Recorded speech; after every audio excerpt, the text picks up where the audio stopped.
Zip up your members-only jacket, crack open a tab, and pause your Walkman as we bring you to the 1980s. That's right, the 80s Show podcast, where we talk about all things 1980s. From movies to TV shows, music and stars, fads and fashions, we'll talk about anything and everything to do with the 1980s. The 80s, the best decade in decades. All right, we are your hosts. I am Bill Lassiter, alongside my my other host, Damian Raffelli. Say hi, Damian. Hello. Exciting first 80s Show podcast we're doing today here. Pretty exciting stuff. We're going to talk about all things 1980s. That's right. And we're bringing it to you right here from Southern California. Wow, in your spare bedroom. But okay, let's move on from that. So if you... It's an office / spare bedroom. That's fine. That's fine. So please give us a follow on Twitter at 80s Show Podcast, or like us on Facebook at 80s Show Podcast. We'd love to hear more from you about our show, and from you about things that you want to see and hear. So our show today, we're going to talk a little bit about some 80s movies that are in the news, one in particular, and we're going to talk about two of our favorite 80s toys. I'm not really sure if they're our favorite 80s toys, but they were very popular in the 1980s.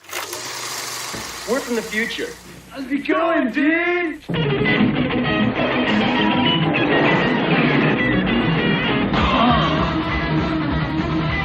Our historical babes. Excellent. All right, so 80s movies in the news. It came out earlier this year that they're going to make a Bill and Ted's Excellent Adventure Part 3 titled, ready for it?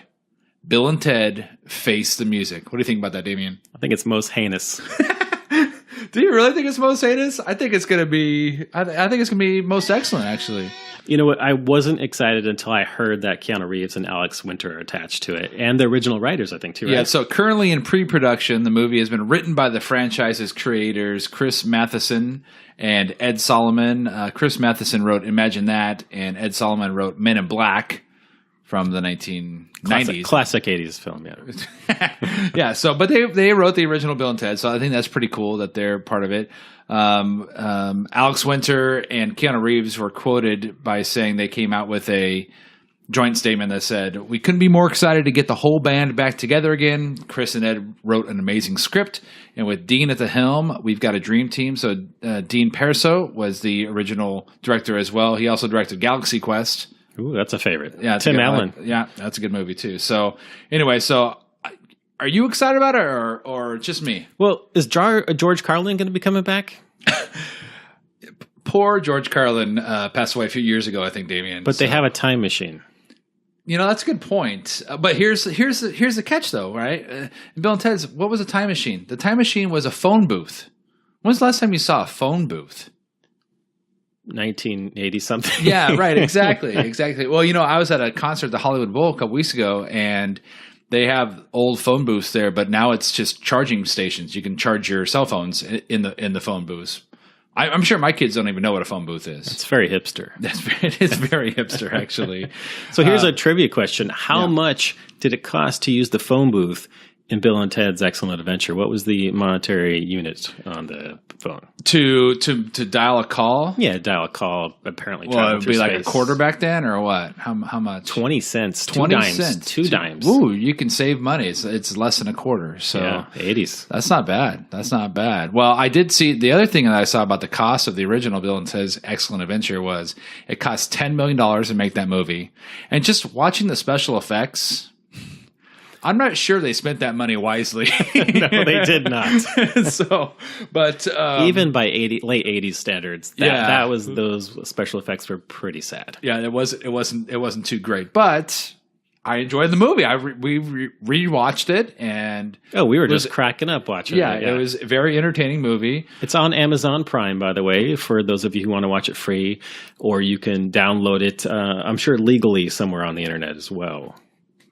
Oh, you're saying Amazon Prime is illegal unless you... Well, if you don't have, you're too cheap to get Amazon Prime. Wow, we're already ostracizing our I audience. know. You know, Amazon isn't even a sponsor, so you know what? Scratch that. Until Amazon becomes a sponsor, screw Amazon. Wow. Amazon, if you're listening, we would love to have you as sponsor of the show. Don't listen to my co-host here, Damian. So here's some other cool things that I found out. Did you know, Damian, that there was actually a Bill and Ted's Excellent Adventure animated series? Are you serious? Yeah, it ran on CBS in 1990 and on Fox Kids in 1991.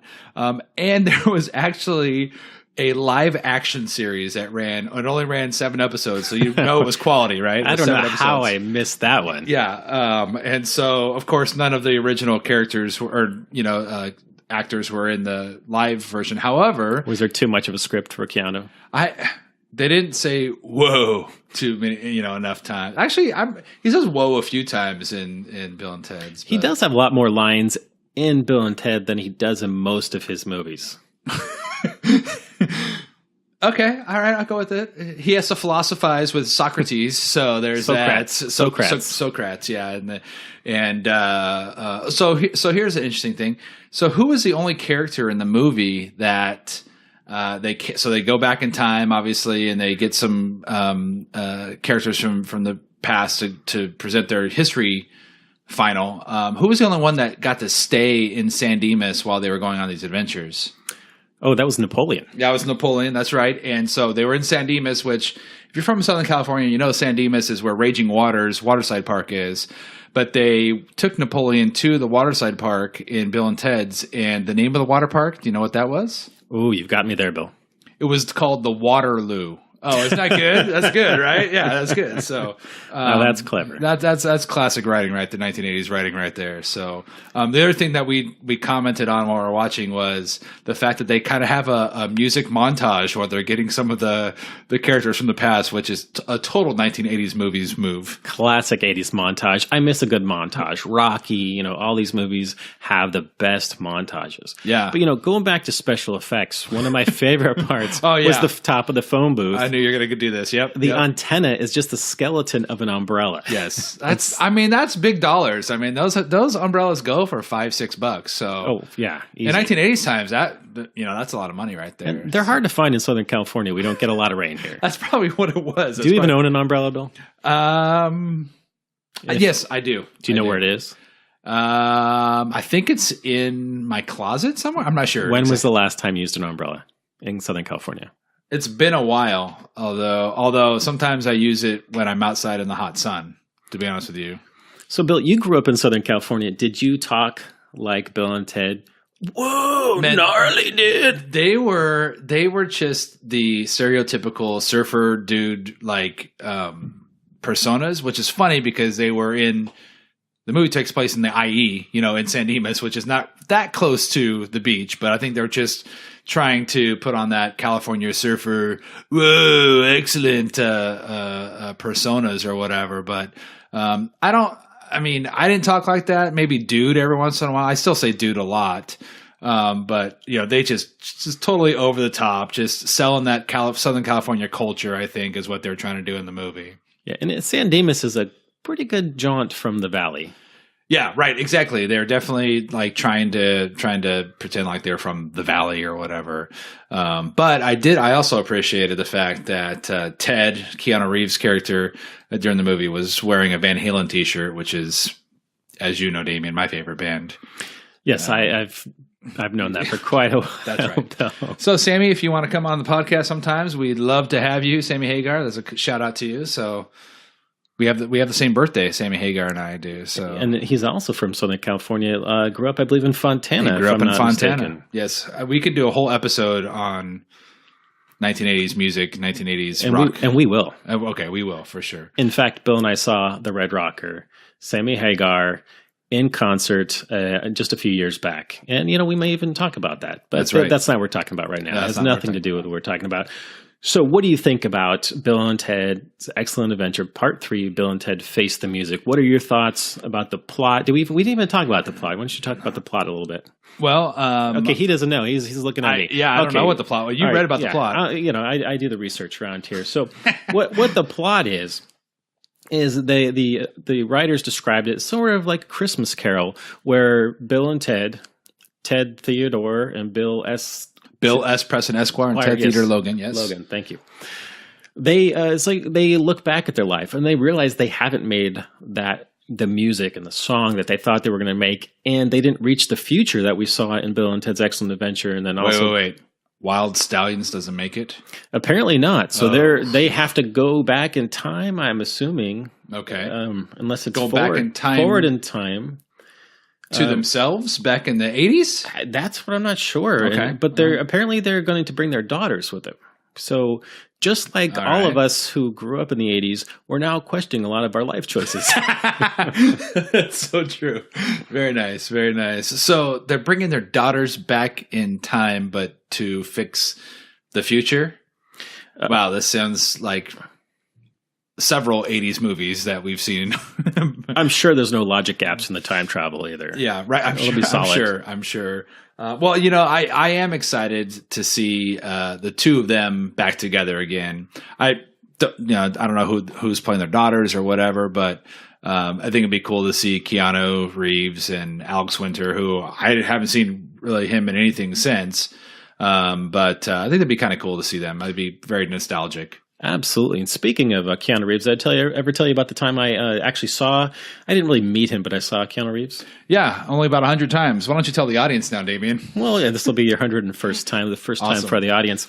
I used to work in West LA, and there was a restaurant not far from our office building called The Farm, and a lot of celebrities would go there, and we went there for happy hour. Mm-hmm. And he showed up with a group of his friends. He seems like a very cool guy. He was dressed in a leather jacket. He must have been riding his motorcycle because he had a motorcycle helmet, or not, maybe just for safety. You know, I'm just making an educated guess there. Yep. You know, maybe he just likes to walk around with that, right. Just with some of his boys, and he seemed like a very, very cool guy. You know, of course, I didn't want to bother him or anything, but he seemed like you could have approached him. You know, if I wanted to, but I was a little scared. You know, so you just kind of stalked him. I still got a crush. I still have a crush on him. Well, so who doesn't have a crush on Keanu Reeves? I mean, we could be living in the Matrix right now too.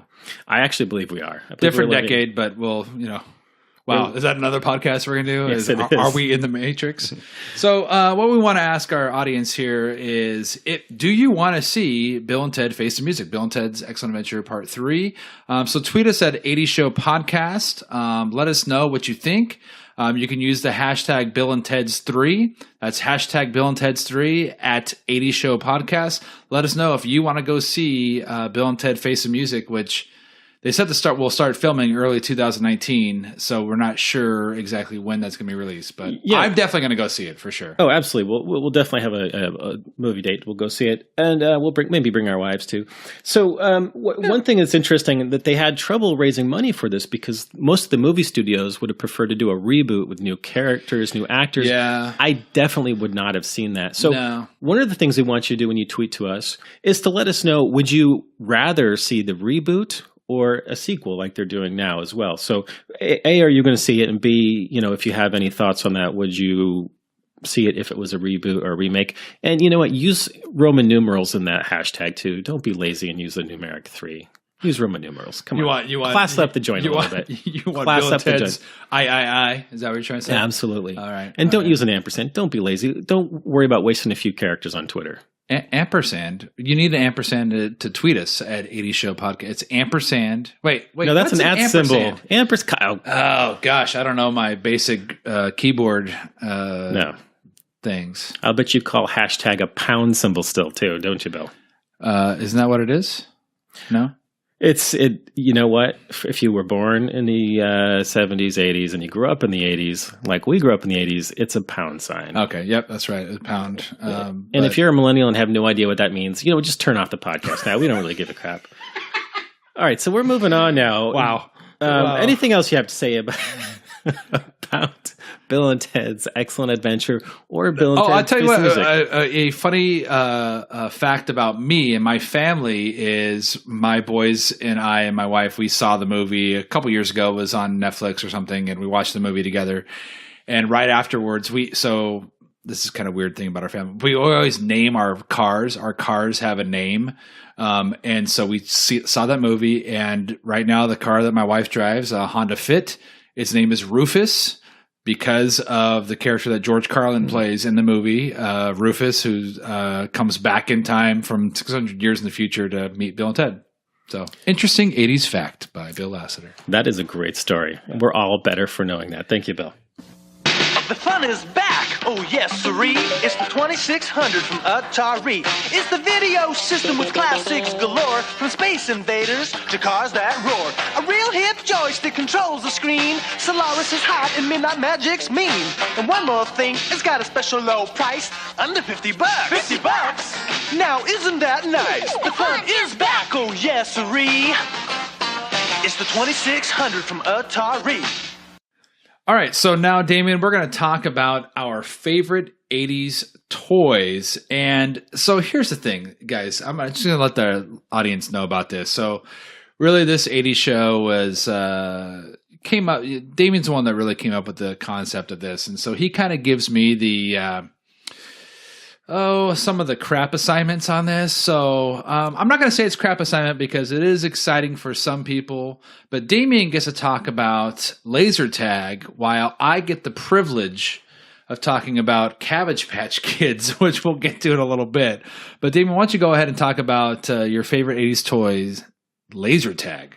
And don't let Bill fool you. He had at least 3 Cabbage Patch Kids. That's right. So we're going to talk about laser tag with a Z. That's how you know it's great. Yeah, so isn't like the word laser is like a acronym for something?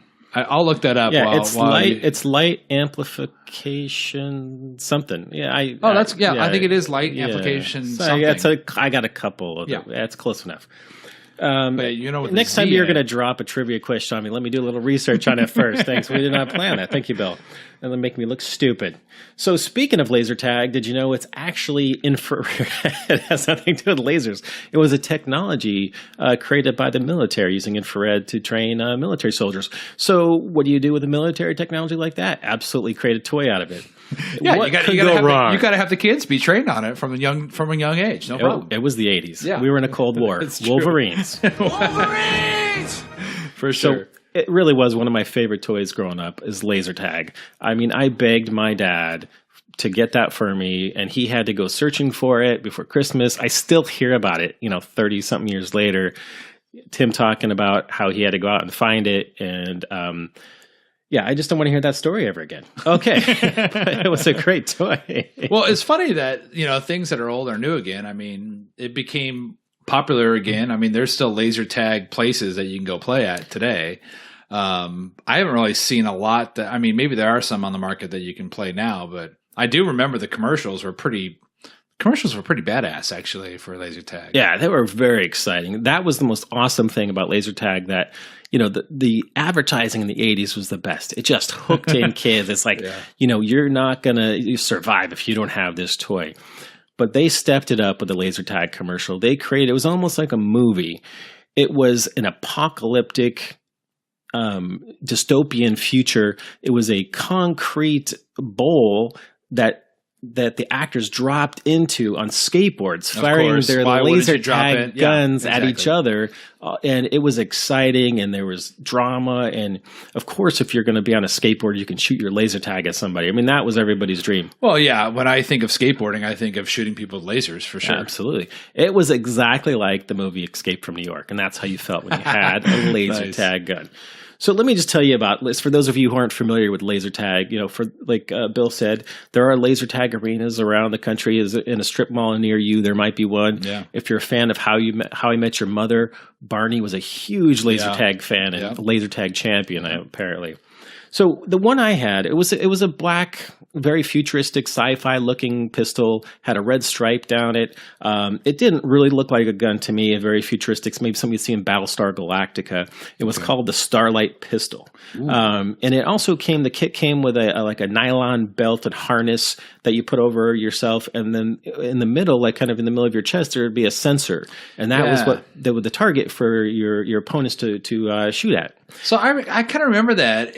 So correct me if I'm wrong. Like you could play a game where if you get hit 4 times or something like it felt like there was like a progressive lights on the sensor. Is that right? Absolutely, yeah. So lights and sounds would go off, and if you were hit 6 times, you would be out of the game. Okay, that's what it is. Okay. So of course, if you're a kid, you can't just have 1 set for Christmas. You've got to have 2 sets. And I think my dad must have bought me 2 sets because you can't just shoot at your own target. Yeah. So you've got to have some friends who have it too. So it was exciting.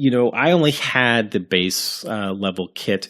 You could, like in the commercials, of course, they show you all the expensive gear you can get. There was a helmet with a sensor on it. There were caps and upgraded vests and all other cool things you could get for it. So it could get pretty expensive. If you were a kid whose parents had money, which my parents did not. I was lucky to. Which is probably why you keep hearing about him spending the money on the laser tag. Yeah, and that was $50 back in 1986 dollars. And so that would be about $115 in 2018. Oh, wow. Yeah. So that's kind of weird that it's a marketing strategy where you only sell one set, right? So you buy one set, one gun, you have to have a friend who has another set to play. Is that right? Or it only came with one gun and one, what do you want to call it? Sensor? Sensor, correct. Yeah, so every kit only had one. So, yeah. So if you got one, then your friends had to get them, too. Gotcha. So, yeah, it was a great marketing gimmick.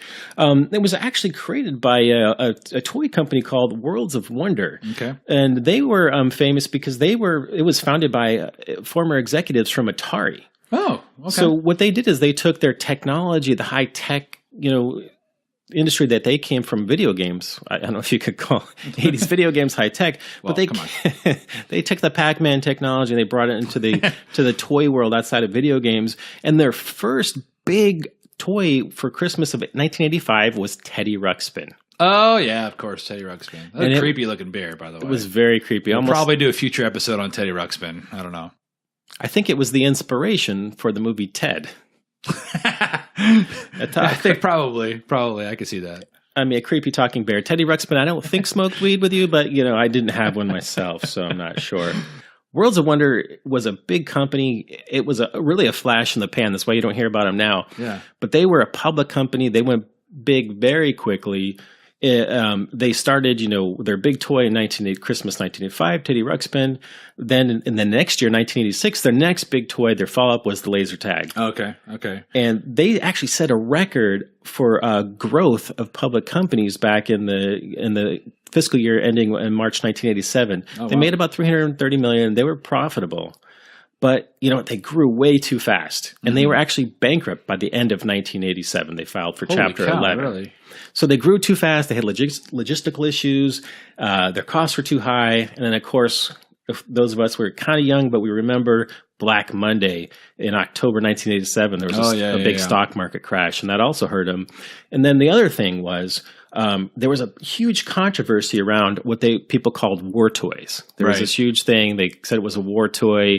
You're training kids to fight, et cetera, et cetera.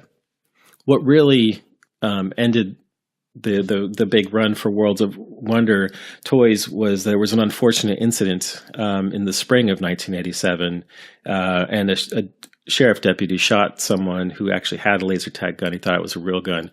And Bill, I think you know a little bit more. Yeah, it was interesting because you had mentioned that to me, and it actually took place in the city that I live in now. In Rancho Cucamonga, and apparently what happened was some kids were playing late at night at an elementary school, and people called in, saw people with guns running around the school, and sheriff deputies showed up, and a kid, actually it was a kid, it was a technically adult, 19-year-old, I call him kid, 19-year-old kid, popped out of the bushes with the laser tag, and unfortunately the sheriff thought his life was in danger and shot and killed this young man. And just talking with some of my friends who grew up in the area, they said they remember that. They remember that pretty well.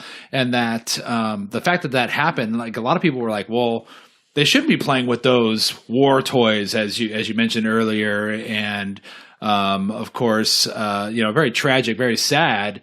But there was a lot of controversy over these war toys in the 1980s, and the fact that it did look like a gun, especially late at night, 10 o'clock at night. And you notice now if you go to the toy store, you buy like a toy gun or something like that, it's painted bright orange, or there's like a bright yellow thing on the end of it to make sure that people don't see it as a weapon. But tragic thing that happened back in 87. And that's just terrible. It's terrible. But I could totally see me and my friends, playing around the neighborhood too, if we all had it. It really did look like an alien gun. Do you think the sheriff thought it was an alien invader? Do you think he thought that could have been the case? I don't know. Do you think the red stripe. So the was red it light is down it, the side? Does the scared him? light does the light is it shine the light when you Yeah, light it goes does? down Okay. the side, and it, Okay. it I looks don't- very you know, futuristic, scientific. Wasn't there? I'm not sure about that, but it's crazy. I mean, just like I said, pretty sad, pretty tragic.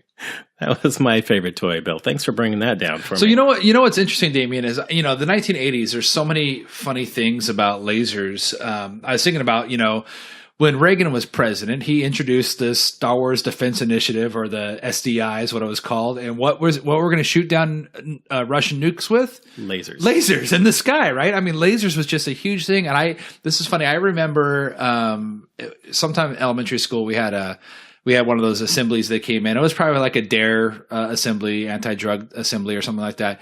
And a guy came with lasers, and it was the lasers, they put them together, and they had like moving, I remember a moving cowgirl singing a song or whatever. They put it to music and all this stuff. And I remember my mind being blown, like, oh my gosh, lasers, and how cool it was. Well, fast forward to, 15 years later, I'm an elementary school teacher, and we have an assembly, and guess what? Lasers. And it was almost the exact same assembly. And nowadays the kids are like, oh well. I remember my mind was blown watching it, but like nowadays the kids are like, we've seen other cool things besides, scary lasers, making cowgirls and dancing whatever on the screen. So what you're saying is we have not invested in education since the 1980s. Hashtag teacher raises. So if you have a laser tag story, why don't you let us know on Twitter at 80 Show Podcast or on Facebook at 80 Show Podcast. Let us know if you have any laser tag memories. We might be able to read some of your stories on the air in the future. Or if you like the competitor, Photon. Yeah, Photon was another one that was around. I remember I always wanted to go to a Photon. They had like arenas where you could play Photon. And I never got to do that, but I remember seeing them. I really, really wanted to. So just hit us up on Twitter. Let us know if you have any good memories in the 80s of laser tag. Or if you wanted to have a memory of laser tag or Photon. Like me. So anyway, so Damian has assigned me Cabbage Patch Kids. Now, Cabbage Patch Kids, if you don't know, you should know. Okay, they were huge in the 1980s. So they had a whole story behind it where Xavier Roberts was a 10-year-old boy who discovered the Cabbage Patch Kids by following a bunny bee behind a waterfall into a magical cabbage patch where he found the Cabbage Patch babies being born. And to help them find good homes, he built Babyland General Hospital in Cleveland, Georgia, where the Cabbage Patch Kids could live and play until they were adopted. And that was the big thing, was when the kids would buy the parents would buy the Cabbage Patch dolls or Cabbage Patch Kids, it would come with an adoption certificate. And each kid had its own name. Each kid was each Cabbage Patch Kid had its own name. Everyone was different. It had different hair color, different clothes, different styles, things like that. And it took off like crazy. In 1983, the Cabbage Patch Kids were introduced by Coleco at the International Toy Fair in New York City. By October, so this was just a month later, by October, riots were occurring in stores around the country over this doll. The doll made the cover of Newsweek right before Christmas. And Damian and I got to see some footage of people in line going crazy over these Cabbage Patch Kids, and just nuts how quick that this thing took off. And really, it was marketing genius. I mean, you want to talk about the marketing on that, Damian? Yeah, absolutely. Just the fact that they personalized them, they allowed the children to adopt them, gave them certificates. It was a very serious thing. There was no other dolls like that. That almost gave the dolls life, made them a living thing. So I just want to go back and ask you one question, though. Did you say that there was a hospital where these were born in a Cabbage Patch? Yeah, for real? This actually really happened?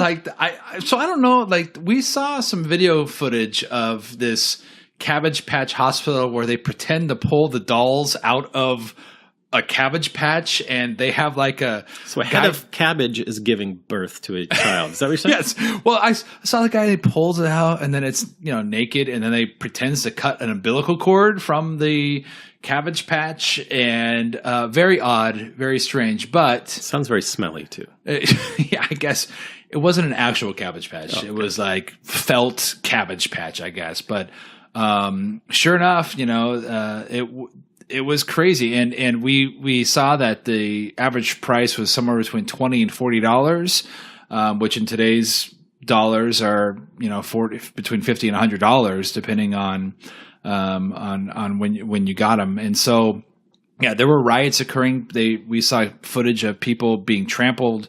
And so my question is, and I wonder this is, we have all these Black Friday riots, and I don't even call them riots, but people rushing Walmart or people camping out in front of Best Buy during Black Friday nowadays. And I always think, was that because of the Cabbage Patch Kids? Because of how crazy that was? I don't know. I mean, I don't know if that's where it started, where those types of Black Friday deals and people beating each other up for toys started. But I kind of feel like it may have started then. I don't know. What do you think, Damian? I think so. I think that was the first craze around Christmas. I do have a cousin, or at least a couple cousins that had Cabbage Patch dolls, and I remember hearing stories from my aunts of people who would go buy them and saying they would have to literally fight for them. They'd have to pull them out of hands of somebody else, and someone was trying to grab it from them. So these aren't just things that were happening at TV. These are happening in real life. And like you said, the reason the prices range from, at the time, $20 to $40 is because the manufacturer retail price was $20, but then because of the demand, the toy retailers were just marking them up to $40. Yeah. We even saw a story about a father who flew to London to get his daughter Cabbage Patch Kids. Yeah, he lived in Kansas City, Missouri, and flew to London to get his daughter, and he was able to purchase 5 in London. Brought them back, and it's just crazy what parents will do. So I think about nowadays, what would happen if there was eBay back then, or any kind of online market to resell? Because I'm sure people would just buy that Cabbage Patch Kid and mark up the price a huge amount and just try to make a profit off of it. I'm sure people did that in the 1980s. I'm not sure how they did that. Classified ads, like how people word of mouth. I'm not sure how people made money off of that. But I'm sure people did. I'm sure they had. Oh, to. Absolutely. People were buying them. They'd go and buy as many as they could and then resell them. And the favorite, just going back just 1 second, the favorite part of that interview with Ted Koppel interviewing the father who went to London is interviewing his daughter. Ted Koppel interviewing a 5-year-old child is amazing. We're gonna play a quick clip of that. That is my favorite piece ever. Do you like those dolls, or is that a stupid question? I like them. You like them a whole lot? Yes. Have you named either of them yet? I named one of them. Yeah, which one did you name? I named the one that has the yellow hair. Oh, yeah. And what did you call her? Miss Tracy. Now, Lena, I got to ask you something. You told your daddy, I guess, that you wanted one of those dolls almost as much as anything in the world. Why do you want that doll so much? Because I like it. Yeah, what is it about that doll that's so much better than any other doll you've ever seen? Cabbage Patch Kids, they exploded. They actually reached the $2 billion mark in 1984, so a year after the mass market. That's just crazy money. And those are 1980s dollars? That's 1980s dollars. Wow. $2 billion. And they did everything from afterwards. They had their own breakfast cereal, of course, Cabbage Patch. I'm not sure if it tastes like cabbage or not, but Cabbage Patch cereal. They had Cabbage Patch Kids Christmas special that came on a couple years later. I even saw up recently in 2008 that during the 2008 presidential election that they made special Cabbage Patch dolls of John McCain and Barack Obama, which I think I would love to see a picture of that. I didn't see a picture of that, but that'd be pretty awesome to see.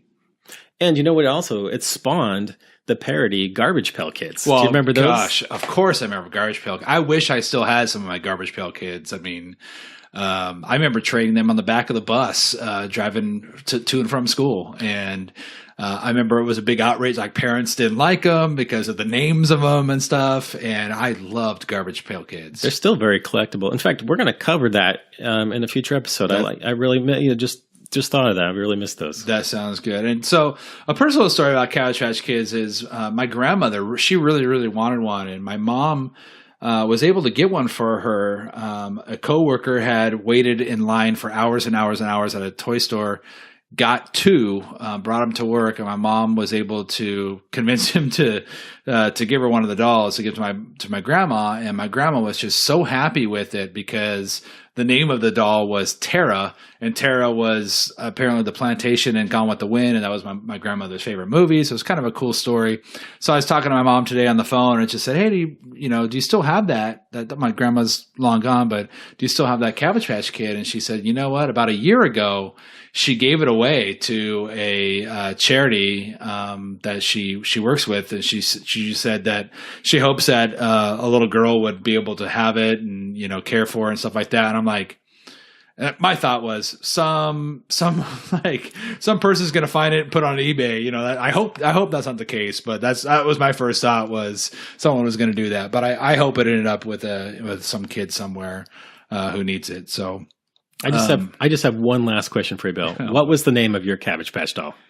So I'd never had one, Damian, as I said before, but I do remember when my mom got that one and she had it in the house before she got to my grandma. I remember my friends coming over, and the funniest thing about Cabbage Patch Kids to me as like a 9-year-old boy was if you pulled the pants down and show the butt of the Cabbage Patch Kid, Xavier Roberts' autograph was on it, on the butt in stitching.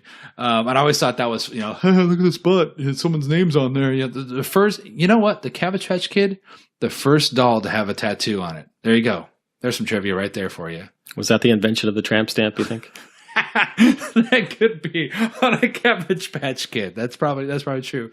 So we would like to hear from you if you have any Cabbage Patch Kid stories. Again, tweet us at 80 Show Podcast, or on Facebook, send us a message at 80 Show Podcast. We'd love to hear from you. So that's the Cabbage Patch Kid craze of 1983. Well, thank you, Bill, for sharing everything you know about Cabbage Patch Kids. I would love to hear more about, just like you said, our listener stories about Cabbage Patch dolls, because I know a lot of our listeners had them. I want to hear some names. I want to hear just stories about that. Absolutely. Maybe stories about how their parents got them. Yeah. I want to hear some stories about riots. I want to hear somebody got into a fight trying to get one of those. Over a doll. Yeah, that'd be awesome. Well, the other thing is, I know that some people didn't like the name that it came with, and so you could actually send it in the mail, send the birth certificate back in the mail to the company, and they would send you a new one with a different name that you chose. And that was a big thing in the 80s, was sending things off in the mail to get something like, proofs of purchases for cereal boxes, to get toys and things like that. And so you don't see that as much today. No, I do remember collecting cereal box tops and things Right. like that, try and get some kind of prize. And it was probably worth less than the cost of the stamp to send it. But, Right, exactly. But you gotta have that cool toy, right? Exactly. Absolutely. All right, Damian. So that's our first episode of 80 Show Podcast. And what we want to do is tell you what's going to come up in episode 2. So one thing we're going to talk about is whatever happened to. And we're going to talk about whatever happened to the great actor, Steve Guttenberg. Yes. And we're going to talk about how many Oscars did he win, Bill? Let me check. I gotta look that up. We'll let you know. Several, I'm sure. That'll be a trivia question for the next episode. If you know the answer to that trivia question, why don't you go ahead and hit us up on Twitter at 80 Show Podcast. That's 80 Show Podcast on Twitter or Facebook. But yes, we are going to talk about Steve Guttenberg of Police Academy fame. Police Academy, of course, Short Circuit. 3 Men and a Baby. 3 Men and a Baby. And I'm sure there's some other movies that we can't remember. Speaking of 3 Men and a Baby, what else are we going to talk about? We're going to talk about the 80s urban legend of a ghost that was on 3 Men and a Baby, the movie 3 Men and a Baby. We'll talk about that next episode as well. Sounds scary. Thank you for listening, and don't forget to tweet us or Facebook or email us. You can tweet us at 80 Show Podcast. You can find us on Facebook on 80 Show Podcast. You can email us at 80showpodcast@gmail.com. All right, for the 80s Show podcast, I'm Bill Lassiter. Stay rad. And I'm Damian Raffelli. Be excellent to one another. Theme song composed by my good friend, fellow rock star, straight out of Bakersfield. You may also know him from the band Videodrone, Mark Russell Davis.